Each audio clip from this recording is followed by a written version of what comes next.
5 چیزیں سورہ لقمان کے اخیر میں ذکر ہوئی جن کا علم سوائے اللہ کے کسی کو نہیں۔ اس محلے میں ایک آدمی رہتا تھا، فجر کے درس میں یہ آیت آئی، میں نے کلام کیا، مجھے کہتے ہیں نہیں اب تو سب پتہ چل جاتا ہے۔ میں نے کہا کس کو پتہ چلتا ہے؟ کہنے لگے ڈاکٹر کو۔ میں نے کہا ڈاکٹر کو پتہ چلتا ہے تو تجھے کیوں پتہ نہیں چلتا؟ علم اگر ہوتا تو تجھے بھی معلوم ہونا چاہیے۔ کہتا نہیں انہوں نے یہ فن حاصل کیا ہے۔ میں نے کہا وہ فن ان کے ساتھ لگا ہوا ہے یا ذریعے کے ساتھ ہے؟ کہا ذریعے کے ساتھ ہے۔ میں نے کہا علم ہرگز نہیں ہے، وہ مشین آپ بھی دیکھ کر سکتے ہیں۔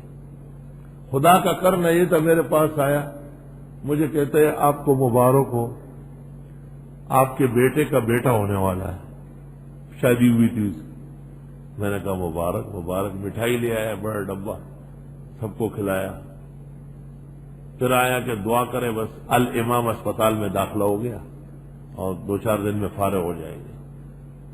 مہینہ گزر گیا، کوئی خبر نہیں آئی۔ میں نے کہا کیا ہوا؟ اب نام لے لوں گا، سب محلے والے سن رہے ہیں۔ کہنے لگا میں آپ کو بہت شرمندہ ہوں۔ میں نے کہا کیوں؟ کہنے لگا وہ آخر میں پھر ایک رپورٹ آئی کہ وہ بیوی کے رحم میں ہوا جمع ہو گئی تھی، کچھ بھی نہیں تھا، سیدھی سادھی عورت اتر کے بھاگتی ہوئی گھر آ گئی، کچھ بھی پیدا نہیں ہوا، نہ ککڑ نہ ککن، کچھ بھی نہیں ہوا۔ میں نے کہا آپ تو کہتے ہیں کہ الٹرا ساؤنڈ کے ذریعے معلوم ہو جاتا ہے، الٹرا ساؤنڈ پر اچھے طرح اندر اور باہر رکھ کے پتہ کرے نا کہ کیوں نہیں ہوا۔ شرم و حیا نہیں۔ اللہ فرماتے ہیں کہ نہیں ہے، اور یہ کہتے ہیں کذاب و اشر۔ وہ جانتے ہیں کہ بارش کیسے برسائے، وہ جانتے ہیں رحم کا حال، وما تدری نفس ماذا تکسب غدا۔ نہیں جانتا کوئی انسان کہ کل کیا کمائے گا۔ آئے ہائے، خوش خوش اپنے گھر آ جاتا ہے اور صبح جنازہ نکلتا ہے، رات کو فیصلے کرتے ہیں، رات کے آدھے کے بعد پتہ چلتا ہے مر گیا ہے۔ وما تدری نفس بأی ارض تموت، نہیں جانتا کوئی انسان کی کس سرزمین پر مرے گا۔ ان اللہ علیم خبیر، بے شک اللہ علم و خبر والے ہیں۔ مولانا مودودی یوسف کاندیلوی ہندوستان کے تھے، لاہور میں فوت ہوئے۔ حضرت شیخ الہند دیوبند میں تھے، دہلی میں فوت ہوئے۔ حضرت امام الازہر کشمیر کے تھے، دارالعلوم دیوبند کے قریب میں فوت ہوئے۔ مولانا غلام اللہ خان کے توحید کے ڈنگ کے پاکستان میں بج رہے تھے، انتقال دبئی میں ہوا۔ اور مولانا احتشام الحق ایشیائی خطیب، انتقال مدراس میں ہوا۔ اور حضرت بنوری کراچی کے تھے اور راولپنڈی میں فوت ہوئے۔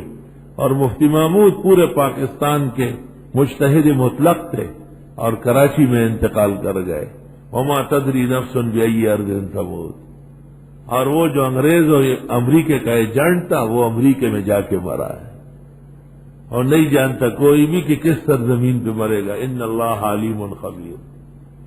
سورہ سجدہ مکی ہے اور یہ 30 آیات و 3 رکوع ہے۔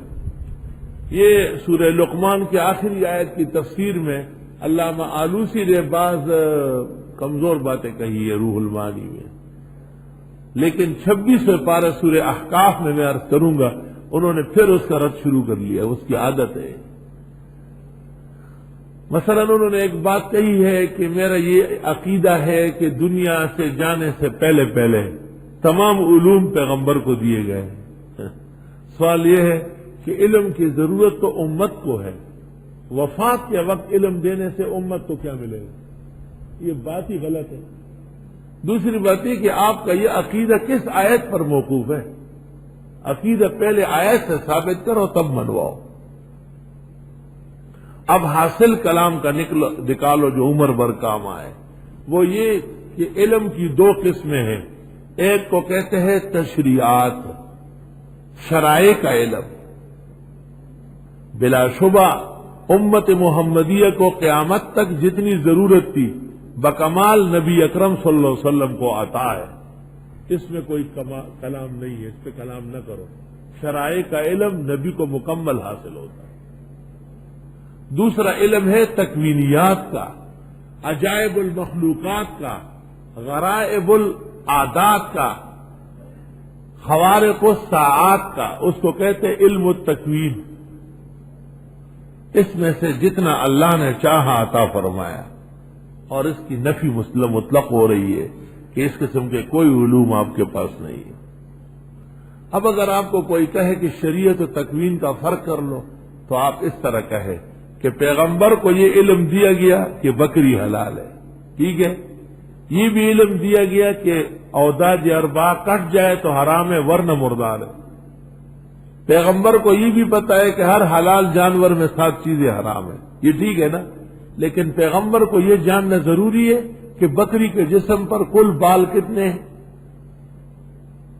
اور پیغمبر کے لیے جاننا ضروری ہے کہ اس کے آنتڑی میں کتنی مینگنیاں ہیں، اور یہ جاننا ضروری ہے کہ اس بکری نے کل کتنے بچے دیے۔ یہ نبوت سے کیا تعلق ہے اس چیز کا؟ مگر خدا کے علم کے ساتھ متعلق ہے، تکوینیات ہے۔ اگر اللہ نے چاہا ہو کوئی تو عطا کیا ہو، باقی شریعت تقاضا نہیں کرتی۔ جلال الدین سیوطی نے رسائل میں عبداللہ کا ایمان ثابت کیا ہے، ثابت ہوا ابھی تو کچھ بھی نہیں کیا ہے، صحیح مسلم میں ہے ابی و ابو کا فی النار، صاف ہے۔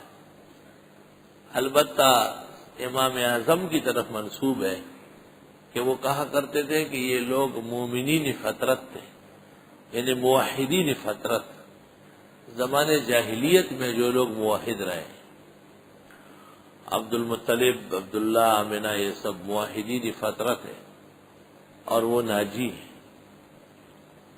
ابو طالب بھی مومن موحد فطرت تو تھا، لیکن جب دعوی نبوت حضرت نے کیا اور اس نے ایمان نہیں لایا تو کافر ہوا۔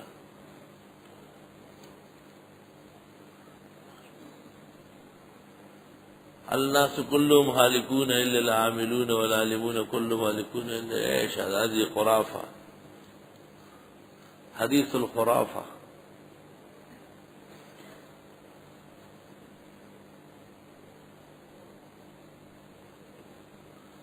امام صاحب قرات جنت کے بارے میں آئے تھے، پڑھ کر پیچھے مقتدی نے کہا اللہم اجعلنا منہم، دوزخ کے بارے میں آئے تھے پڑھی تو اس نے کہا اللہم احفظنا منہم، نماز فاسد ہو جائے گی اس کی۔ یہ کلام الناس ہے۔ ایک آیت آئی ہے جس میں الشیخ و الشیخ یعنی حاجی مقدم ہے، اور جو آیت زنا ہے عورت مقدم ہے، آپ نے مقدم ہونے کی وجہ بتائی کہ عورت ضعف ثبوت کی وجہ سے مقدم ہے، مطلب یہ ہے کہ دونوں میں تطبیق ہو گئی ہے، تطبیق بھی وہیں کی وجہ ہو گئی، تو سو رہا تھا اس میں۔ تفسیر ابن کثیر میں جوناگڑی نے تفسیر میں اپنا مذہب بیان کیا ہے، نہیں اگر یہ تفسیر عربی میں خرید لے تو کتنی جلدوں میں والی ہے؟ 4 جلدوں والی۔ عام طور پر ابن کثیر 4 میں ہے، صرف دارالشاف سے 8 میں شائع ہے، وہ نسخہ بھی اچھا ہے۔